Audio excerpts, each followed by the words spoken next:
दोस्तों हो जाइए तैयार, कल सुबह बहुत ही धमाकेदार सॉन्ग लेके आ रहे हैं भोजपुरी के इकोनॉमिक आइकन कहे जाने वाले स्टार राकेश मिश्रा।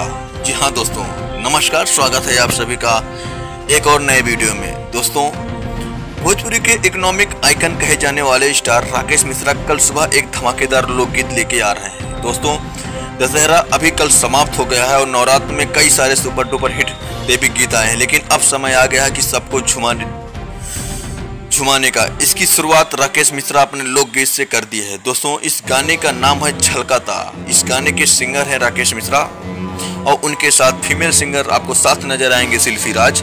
यह गाने आपको त्रिमूर्ति म्यूजिक वर्ल्ड चैनल से सुनने को मिलेगा। इस गाने के लेखक हैं आजाद सिंह और म्यूजिक दिया है इसमें विशाल सिंह। दोस्तों, यह गाना बहुत ही शानदार होने वाला है। इस गाने में आपको डांस करती नजर आएंगी सपना चौहान। इस गाने का टीजर देखकर साफ पता चलता है कि यह गाना बहुत कुछ धमाल होने वाला है। तो आप लोग हो जाइए तैयार यह सुपर डुपर हिट गाना सुनने के लिए। दोस्तों, और साथ ही अगर आप हमारे चैनल पर नए हो तो चैनल को सब्सक्राइब करके एक लाइक और एक प्यारा सा कमेंट जरूर करें। जय हिंद, जय भारत।